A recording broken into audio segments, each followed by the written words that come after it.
welcome back. Really pumped to be here for two reasons. I've been following this gentleman for a really long time, and to be standing in his workshop, absolute privilege. And it also means that because I'm standing at a taxidermy, I've actually got my goat's head here for Marcus to do his magic on. So a couple of pretty cool wins. So yeah, we're here today to drop the goat's head off, and Marcus has generously said that we can bring you guys along and have a bit of a look around the workshop while Glenn's been getting the head out of the car and talking business. Ethan and I have been wandering around and having a look. This gentleman is an absolute artist. I can't believe seeing it in real life is absolutely next level, mate. So how long have you been doing it for? No, I've been doing it since I was about 16, on and off. Oh my goodness. But like professionally, probably started in about 2002 or thereabouts. Yep. Yeah.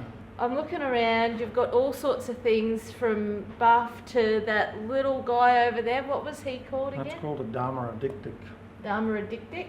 Yes. Okay, so that's a Comes little... from Namibia. Small but expensive. Just the intricacies of the detail of the work, mate. Like, yeah. No. And then I'm looking at the buff and like the expression on their faces and the eyelashes and all of that sort of stuff. Like it's just, yes. How do you make them look so awesome? Well, one, you have to have it in you a little bit of an artistic flair. Yep. Helps that you're interested in animals, you know, hunting and just interested in nature helps. Yep. And then dedicated to doing the best you can and improving and never just making do. This guy keeps looking at me while we're talking. Yes, he does. So yeah, you know, like this guy here had a lot of hair slip. You know, sometimes we get skins that aren't as good still. Right. But with buffalo it's a bit easier, so with a bit of clever painting and that, you can sort of hide a lot of that stuff. So, you know, he still looks great. He's impressive, he's incredible. Yeah. So you're a hunter yourself? I hunt, yes. Yes, yeah. Have all my life. Yeah. Kind of makes sense how you've got such a keen eye for, like, and I'm looking around, everyone's got a different expression on their face, and like you can see the animal in the field when you're looking at them. So yeah, no, it's, you either have it or you don't. I mean, I train up people, and some they never get it, and others just you can see that they have it, yes, and are just naturally good. Got an eye for it. How many jobs do you get in a year, a week, or whatever? How do you what does that look like to you? Like, we're sort of a multifactional business, so we do a lot of other stuff as well. You know, like we do freeze drying. Yeah. Okay. What's that? Freeze drying is you're actually extracting moisture out of an animal by liquefaction. I think that's how you say it. So it's a vacuum chamber that's frozen. Yeah. Okay. And the moisture evaporates out. Yeah, okay. So freeze-dried animals they come up with, we do it for pets mainly, and small animals, and wolves that you'll see that wall is freeze-dried. Yeah, okay. That one there is as well, but he's not finished yet. Yeah. So, and then we do tanning for other taxidermists. We do export shipments, like we get skins in from outfits from Northern Territory and around here. Yeah, okay. All over the place, and we consolidate them, we treat them and get them ready for export, and then pack them and take them to the exporter. Wow. And then we also do our taxidermy mounting, which is doing all these animals, and we would do, I don't know, 300-400 a year of those. Yeah. But job itself, we do a lot more. Yeah. You know. Yeah. What keeps you doing it? I like it. Yeah. I love the end result still. Yep. I still don't get bored with what I do. Yeah. Get a bit stressed at times because there's a lot happening, and we have to implement new systems to try and cope with the volume and paperwork. Yep. But it's still a passion. Which is awesome. No. Yeah. Well, you need the passion to still produce good work. But Be if a you have bit the like passion, then you always want to achieve the best you can with what you have in front of you.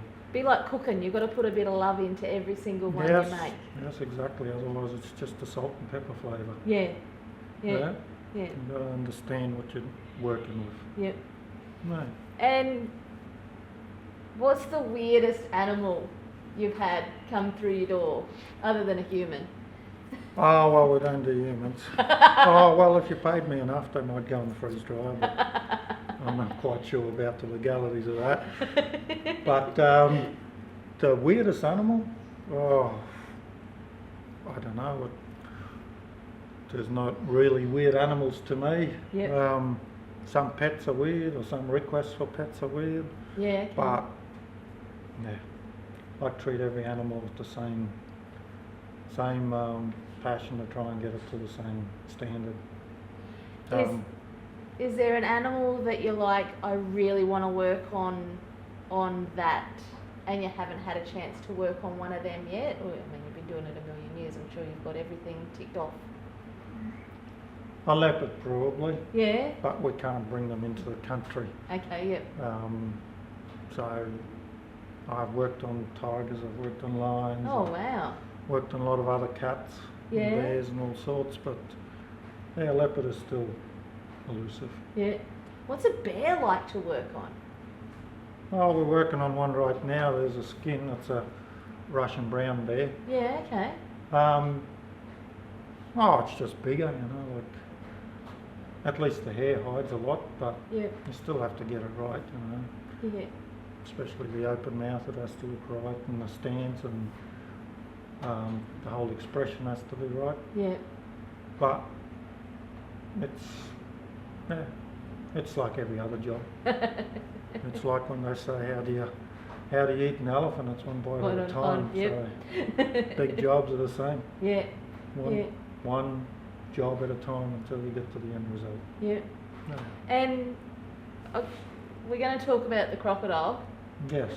That is one massive big crocodile, mate. Yes, it's very big. It was Australia's biggest.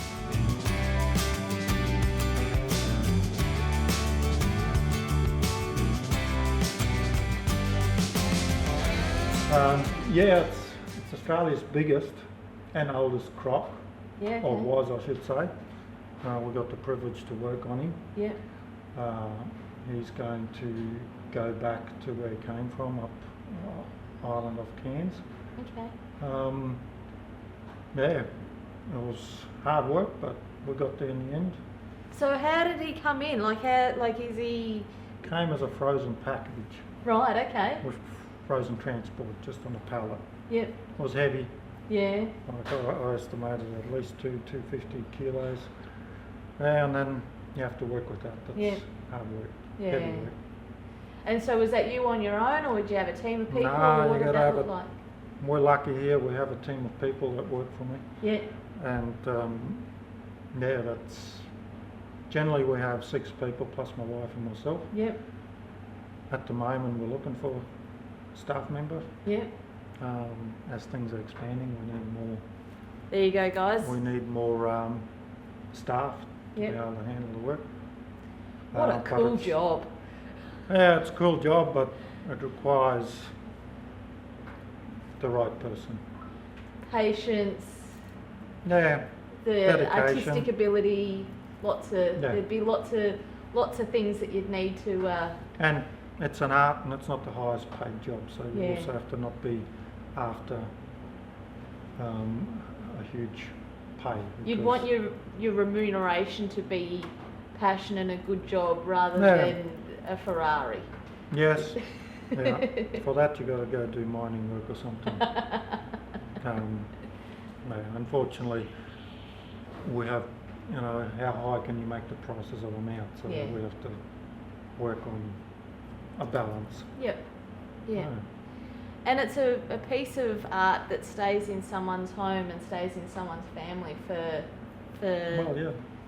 If looked after, generations to come. Yeah. Yeah. We spend a fair bit of time out at Happy Valley at Paul Markle's place, and there's a few of your mounts out there, and incredible work, absolutely incredible work. So do you want to take us for a wander and we'll have a bit of a chat about some of the pieces? Is that all right? Okay, that's an Ayala that came in. It's for refurbishment. It's a mount that's probably maybe 30 years old, I would estimate. Yep. Thereabouts, 25 to 30. Yeah, I think 30. I know the taxidermists that mounted it and they did a pretty good job, but this thing was not kept in real good condition, so ears split, skin sometimes splits, it fades in colour and all that sort of stuff, and we just bring it back a bit and then it can go for another 30 years, no problem. That's incredible. So refurbishment as well as brand new stuff. Like these two are refurbishments on the ground here. Yeah, okay. So they didn't look like that when they came. Yep. Like that's a waterbuck, that's a blue wildebeest. Yep. Whereas up on the wall here, that's a finished Brahman bull mount. And I that's just our love work. the expression and like the wrinkles and the like you're just an absolute artist, Marcus, honestly. And like even just down to the dewlap, that's what most people don't get real correct. It looks like he's standing out in a field. Well, that's the idea. Yep. Yeah. And that thing on the side here, that's an outad. That one there was shot in Texas, I believe. Okay. They're not natural there, they're bred over there, like they're running wild in Texas on a few farms. Becoming a problem actually in some areas, what I sort of read. Okay. Yeah. That's incredible. And I just, even like your eyelashes. Well, you have to get them right. Oh. Nothing like an eyelash not facing the right way. They're incredible. Once you see it, you cannot unsee that. Have you got any tar? New Zealand tar? Yes, we do. Yep. Come on over here. Sorry about the crowded room, but like I said, I nearly have to think about expansion. So there's two tar there. Oh, is that a New Zealand tar? Yes. Oh, wow. Yeah, that's on my bucket. It is You so know what? cool. If you do it the proper way, you just get fit. That's what excites me about the tar is the backpack in, up in the mountains. That bison was shot down south somewhere because they're bred in Australia. Yeah. It's not wild, but Still a cool animal. It's yes, massive. it is massive, isn't it? So do you want to talk about some of the freeze dry? Yeah, okay. I'll show you. That's a freeze-dried bull. So basically, everything from the atlas joint forward is the animal, apart from eyes and the tongue we replace now. But everything back from that and the shoulders and that's only the skin with the body in it. So basically the beauty of that is that you get a pig that looks the same as a pig you shot. Yep. Because if we mount them, they tend to become more generic, because the forms are the same and we don't know exactly what it looked like. With freeze drying, it is The pig. your pig, Yeah. the way it was. Yeah, wow. And what's the process that goes into the freeze drying? Yeah, so to freeze dry an animal, well, basically you've got to bring it here with the head still in, and then we treat the skin, the whole animal, with preservatives and stuff, Right. chemicals, and then we do have to shave a bit of the back skin so we can get it onto a form. Yep. Make a form, and it gets fixed onto the form, gets put in a position, and then it goes into a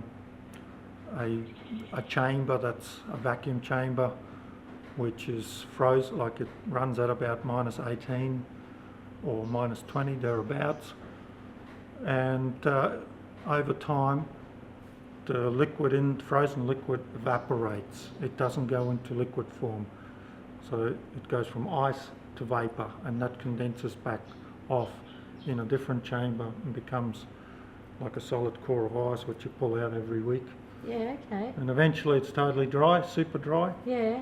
and if looked after, they last just as long as any other mount. That's incredible. Yeah. And you're right, they look like you'd see them out in the field. Yeah, Yeah. they do. That's the beauty of freeze drying. Yeah. Can we just flick over to this little guy? Yeah, these are very small animals. One of the smallest antelopes Yep. in the. It's called a dik-dik, Yep. and it comes from Namibia, which is in Africa. And so he's in the process of being worked on at the moment. Yes, it's just been mounted firstly, Yep. and it has to dry now, and then all the finishing work, like all this has to be hidden, these sort of edges have to be hidden. The skin was a bit fragile, Yep. so it took a bit of work to get him on here. Yep. Once he's finished and painted, he'll look good. Yep. It's a very big diptych, actually. Okay. It's got very long horns for a diptych. So, They're not cheap. They cost about 3,000 Aussies to shoot one of those. wow. Small but pack a punch. Yep. Yeah, that's incredible. Yeah. And I've spotted a deer in velvet. Yeah, Like, that's- is that a different process again? We freeze dry the velvet ends. Right. So these bulbous ends, they stay nice and rounded and don't shrivel up. Like if you look on this side here, you can see these individual points, all nice and rounded, still full.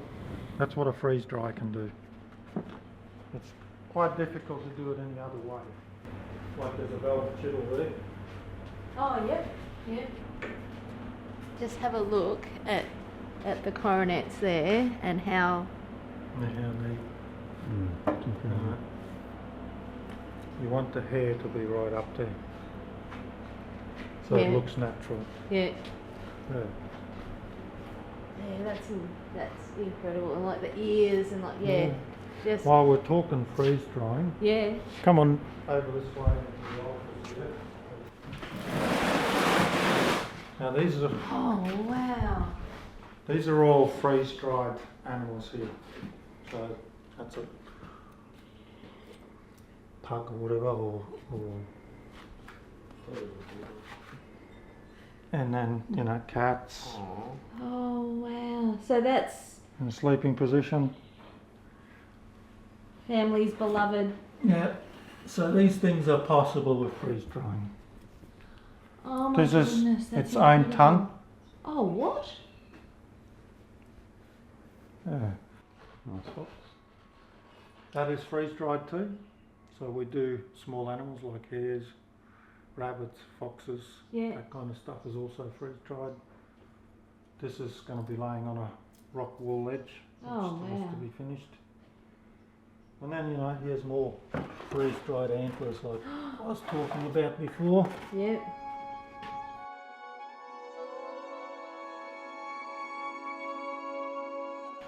That's a tar as well. That's a full mount tar up there. It's magnificent. Oh. That's Watch the incredible. pointing around there.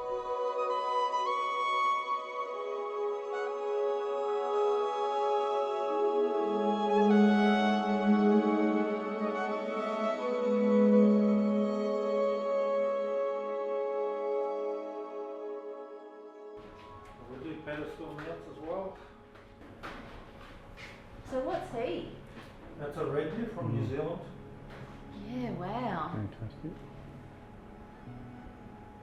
And on a custom pedestal. So you guys build your mount your Yeah, we shields do all and then the that. pedestals in house? No, those will get done by a carpenter near here. Yep. That does it all for us.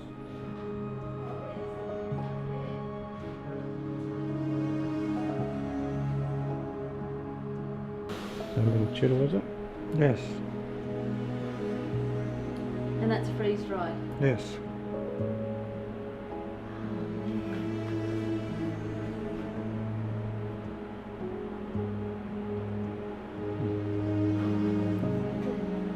Oh, just the detail. Yeah, this one still needs a bit painting up, but that's sort of how it comes out of freeze dry once it cleans up a bit. Yep.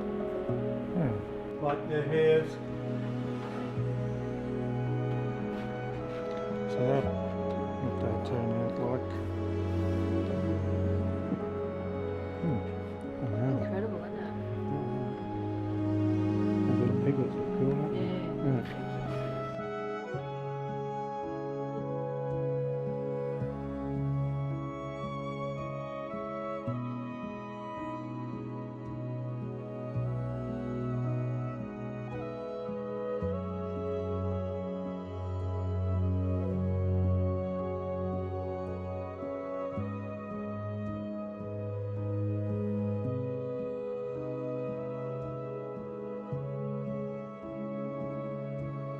Like, thank you so much for having us through. Thank you so much for doing our mount and everything for us. Not a And problem.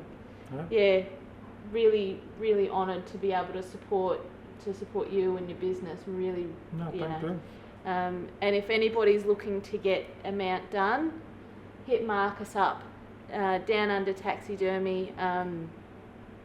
So Marcus jumped onto Gun Traders right back before we were anything. So he supported us right from the beginning. So jump on and support the ones that support our community. I say it all of the time: buy local, support local. You don't get much more local than this. And gentleman's an absolute artist. So yeah, jump on. I'll put the link to his website on the screen and down in the description below. Have a look on his website. There's also other YouTube videos of this place and his work. I may or may not have binged that stuff. So, but yeah, definitely worth checking him out. And yeah, once again, thank you so much for having us here today. We do really appreciate it, No mate. problem. I appreciate you guys coming, and Yeah, we'll do some more work in the future. sounds good. Excellent. Thank you. Remember, like, subscribe, put a comment down below if you've used Marcus before. I'm sure the comment's going to blow up because I'm sure there's a lot of you that have. And yeah, follow along and stay tuned for part 2. Thanks, guys.